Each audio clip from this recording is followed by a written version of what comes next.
The soft rays of the early morning sun filtered through the kitchen windows, casting a gentle glow on the wooden floor. The house was quiet, save for the sound of the kettle boiling and the aroma of fresh coffee and sizzling bacon wafting from the kitchen. Jing had already been up for hours, preparing breakfast in his usual way: scrambled eggs, bacon, pancakes, and a pot of steaming tea. It was the weekend, and the kids were grateful for the break from school. One by one, they emerged from their rooms, still rubbing sleep from their eyes, but not one of them had stopped thinking about the riddle Jing left them with the night before. Kaori was first, her footsteps light as she entered the kitchen. She paused when she saw the full spread on the table, then glanced toward the back window. Jing wasn't inside. He was already in the backyard, cross-legged on the grass, meditating in the early morning light. She sighed softly. "I still don't get it," she murmured, brushing her hair behind her ear as she took a seat. "It feels like it should be obvious, but it isn't." Viridia came next, yawning as she walked in with her usual brisk pace. She plopped into a chair, rested her elbows on the table, and stared out at Jing through the window. "He's been out there for a while. Think he's doing it on purpose, meditating while we suffer?" she muttered. "I thought maybe he worked for a mercenary guild or something, but Effi's bit about him collecting materials really threw that theory off." Kaori nodded. "Yeah, and he didn't deny anything. Just gave us that weird riddle."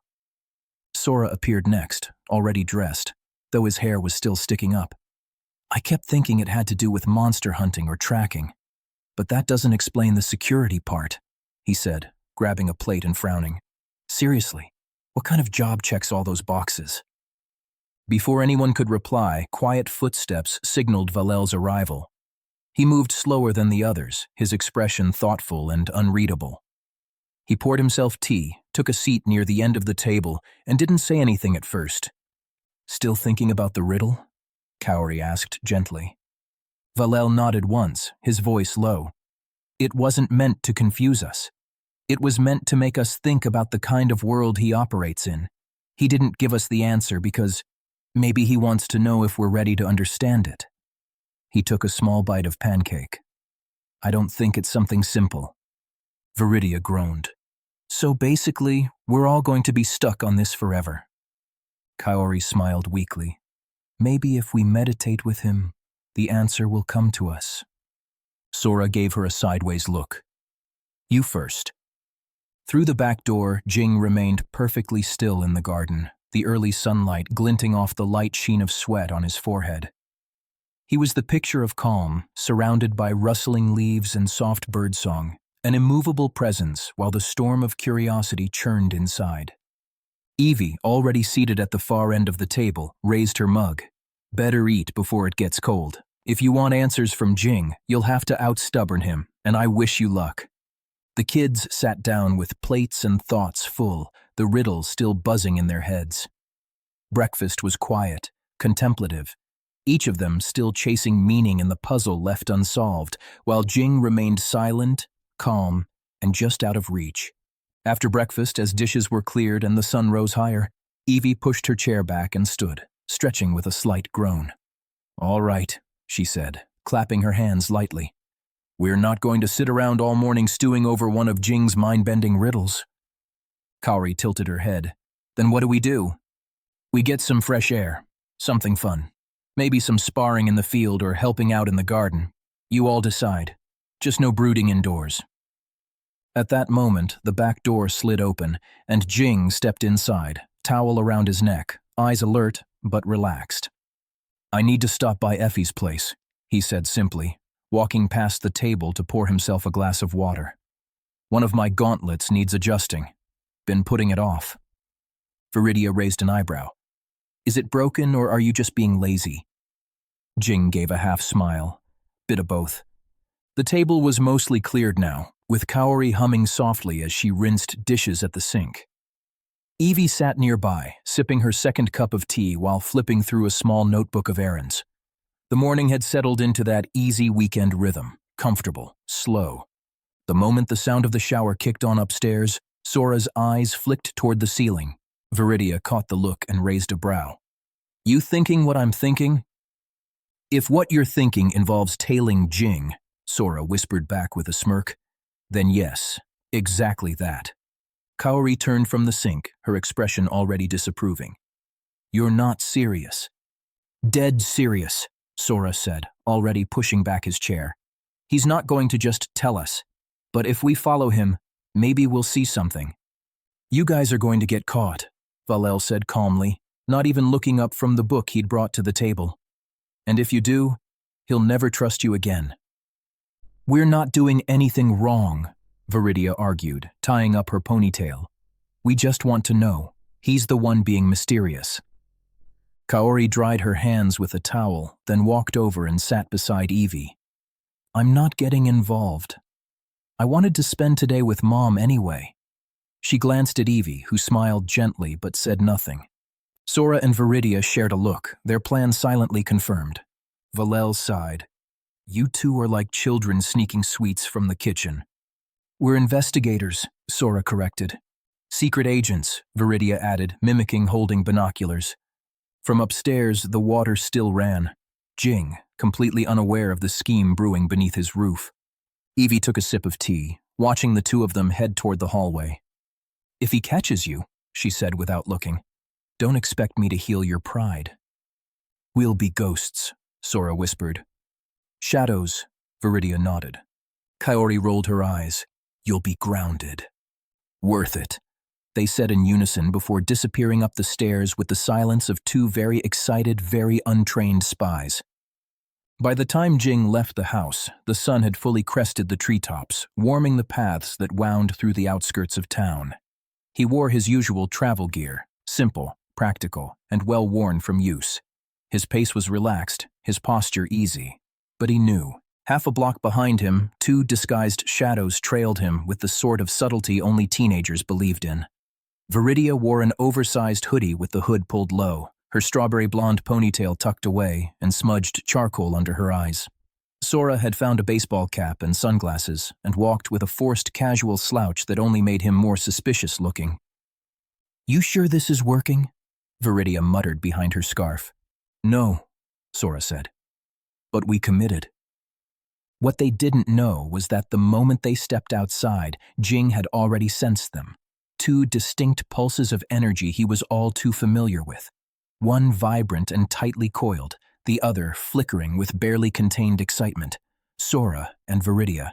He knew their energy like he knew the rhythm of his own breath. But instead of confronting them, he let them tail him. If they were that curious, he figured he might as well take care of a few things while giving them a tour they wouldn't understand. His first stop was a small apothecary tucked between a bookstore and a tea shop. Jing stepped inside casually and emerged 15 minutes later with a paper-wrapped bundle of dried herbs. Herbs?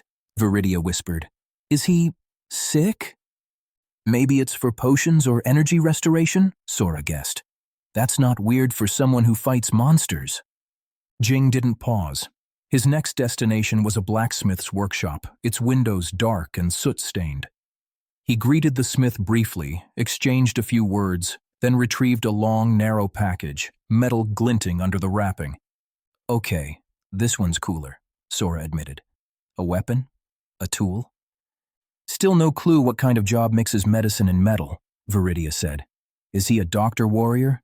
The third stop was the oddest, an unassuming storage building behind a government facility. Jing approached casually, unlocked it with a key from his pocket, and stepped inside for a short while.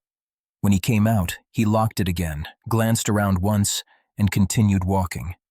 Viridia tugged on Sora's sleeve. Storage? What's in there? No idea. He didn't even look suspicious, Sora whispered, which makes it more suspicious. It was then that Jing casually pulled out his phone and sent a brief message to Effi. To Effi. They're with me. Quiet as mice. I'll have them back later. Then, with a faint smile to himself, he turned down a narrow path toward the outer edge of town. Effi's place just ahead. Behind him, the two shadows kept moving, unaware that their every step was being monitored. Jing's steps led him to Effi's workshop, where the familiar scent of metal, wood, and enchantment filled the air. He made his way to the side window, and with a subtle gesture, his energy manifested as glowing symbols in the air. Don't react, The kids are following me. Let's mess with them. Effi, elbow deep in a project, looked up at the glowing message. A mischievous grin spread across her face. Finally, this will be fun. I'll make it sound super secret. Jing nodded, heading to the front door. As he pushed it open, Effi sprang into action. Grabbing a clipboard and pulling out a pair of tinted goggles, she theatrically walked to the center of the room. "You brought it," she gasped loudly, making sure her voice carried. Jing looked around with feigned concern. "Of course. I said I would." Effi lowered her voice, but it was still loud enough to be heard outside. "The EX SEAL Core, the one that destabilized the southern node of the Void Gate last cycle?" She glanced at the windows dramatically. "Are you insane bringing that here? If the wrong people knew—" Sora and Viridia, hidden in the bushes outside, exchanged wide-eyed looks. Viridia's mouth dropped open. "The EX SEAL Core? That's classified stuff," she whispered fiercely. "What is he really doing here? Is this part of the job?" Sora, keeping his voice low, leaned in. "I don't know, but this sounds huge. Wait, did she just say treason grade?" His mind raced. They were clearly overhearing something big, something Jing was hiding from them. Maybe this was the job, or a test. He wasn't sure, but it was clear they were in something bigger than they imagined. Effi's voice continued, and the kids listened with bated breath. "You don't mask a conduit housing the EX SEAL Core, you contain it. The last time someone tampered with one, it ruptured 6 lay points and blacked out half a city." Effi's words carried as if she were lecturing someone about an illegal artifact. Viridia stifled a giggle. "This is insane. Is she really playing along?" she whispered to Sora, her eyes gleaming with excitement. Sora nodded, barely able to contain his grin. He's definitely in on it too. This is either a really good prank or they're both messing with us. Effi leaned in closer, her voice dropping to a near whisper, but still loud enough for the outside duo to catch every word. "Fine, but you better have all the proper documentation this time. I won't cover for you again." Jing, still pretending to be in over his head, slowly turned and walked toward the center of the room, where Effi was waiting. He kneeled down to set a metallic ball on the floor. With a quiet flick of his wrist, energy snaked around it, activating a countdown timer visible only to Effi. The ball's countdown ticked away, and just as it hit the 2-second mark, a sudden burst of light flashed. Effi, with impeccable timing, immediately manipulated the ball, causing the metallic surface to hum with energy as it counted down, readying for a loud alarm at 0. 2 seconds, Jing had whispered to her earlier. "Make sure it triggers right after it hits 0. Effi, fully in on the prank, smirked and adjusted the ball's mechanisms to make sure everything was just perfect. The countdown continued, each second stretching longer for Sora and Viridia, who had no idea what was coming. "Why is it glowing?" Viridia whispered nervously. "That's never a good sign," Sora muttered. "What if it explodes?" Viridia shrank down further behind the bush. What did he bring here? The final tick hit 0. A beat of silence. Then, blare. As the alarm blared, Sora whipped around, heart racing. "What the—" Viridia froze, wide-eyed. "Did we just get pranked?" The two of them turned, only to find Jing standing there, arms casually crossed, wearing a grin that could rival a cat who'd just eaten the canary. "Did you really think you could sneak up on me?" Jing asked, his tone a perfect mix of mock offense and amusement. "I let you follow me so you could have the honor of this very special field trip. Hope you enjoyed the tour, and the countdown." Before either of them could respond, a soft pat on both of their shoulders sent a chill down their spines. They turned to see Effi, her face grinning mischievously through the window. "It's good to see you again so soon," she said, her voice bright with amusement. "Can't say I expected to be meeting you two for the second time in 1 week, though. Should I start charging you for these visits?" She winked. "Or are you two applying for internships?" Sora and Viridia exchanged stunned glances, caught between disbelief and a reluctant grin. Sora was still blinking spots from his vision when Jing gestured for them to follow him inside. Viridia had her arms crossed, half scowling and half grinning, still trying to decide whether she was more impressed or embarrassed. "You good?" Effi asked as they stepped through the door, her voice dripping with playful mock concern. "No dizziness? Minor ego bruises?" "Very funny," Viridia muttered. Sora glanced around the workshop again, always a little awed by the mixture of artistry and utility, half-forged blades resting beside crystal focus rods, blueprints pinned under metal weights, and the faint hum of enchantments lingering in the air. "Let's not pretend that wasn't overkill," he muttered. "The timer? The flash bomb?" Jing shot him a sidelong glance. "You two wanted answers. I gave you an experience. You're welcome." Effi chuckled and returned to her workstation while Jing moved toward the back, retrieving the gauntlet he'd left with her on his last visit. It sat on a reinforced table, opened like a mechanical flower mid-repair. With practiced ease, Effi joined him, handing him tools while they murmured in shorthand, a seamless rhythm formed through years of collaboration. "Still throwing your punches a bit wide?" she asked, tightening a filament with a flick of her fingers. "I've had to adjust," Jing replied. "The balance shifted after the last field mod." "And you ignored the tune-up warning I gave you last time."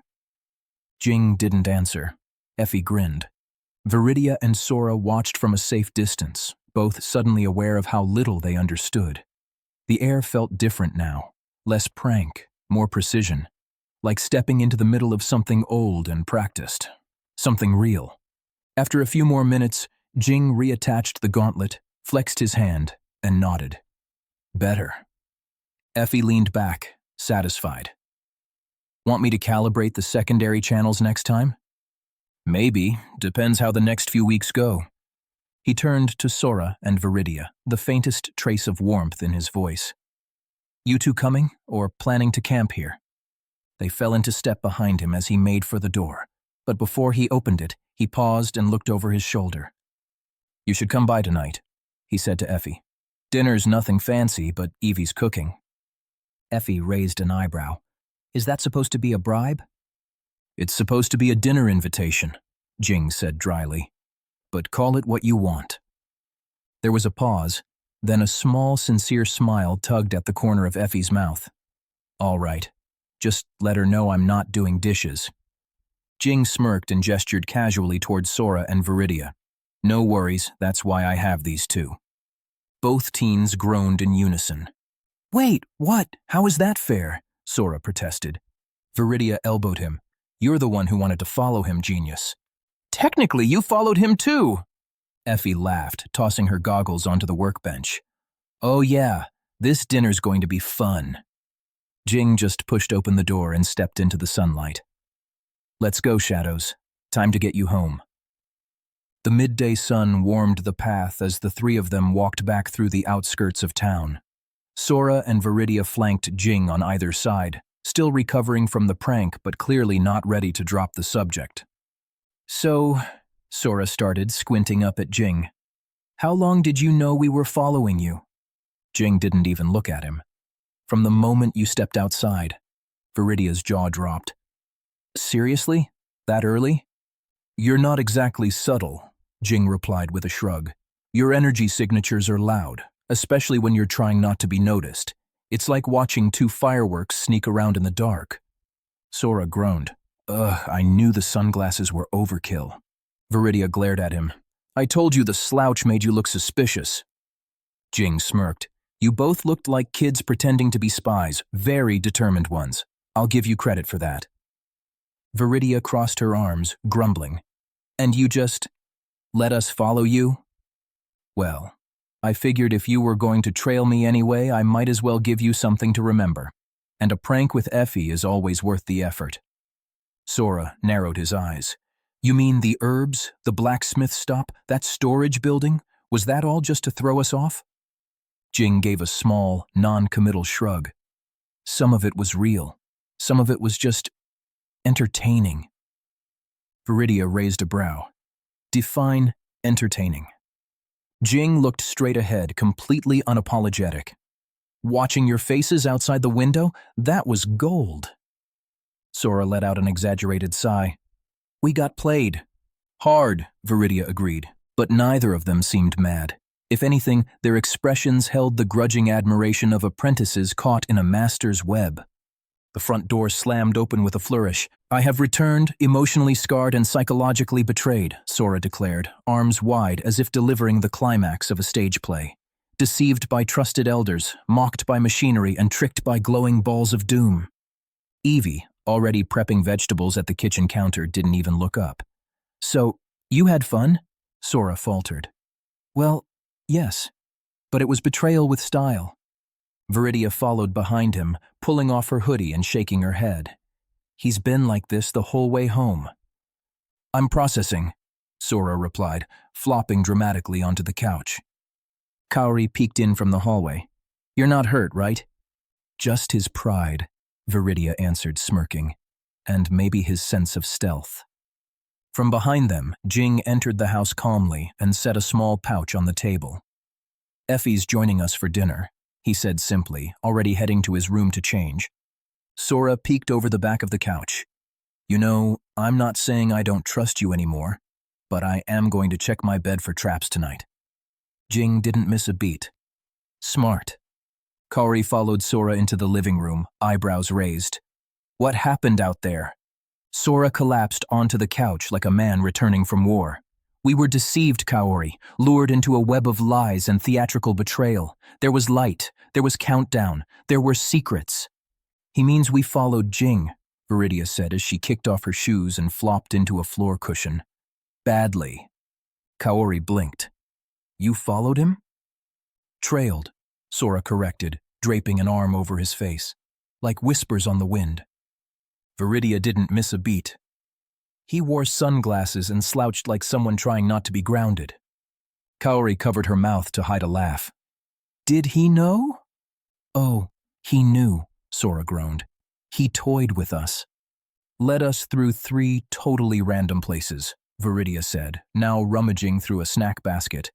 "Then he and Effi staged a fake crisis just to freak us out." "My dignity," Sora lamented, staring at the ceiling, "left behind at the blacksmith's, crushed beneath a bundle of mystery herbs." From the hallway, Valel passed by with a book tucked under one arm. He glanced toward the living room, then paused. "Jing just went down to the basement, by the way. Looked like he didn't want company." Kaori nodded slowly. "That actually tracks." A moment later, the doorbell chimed.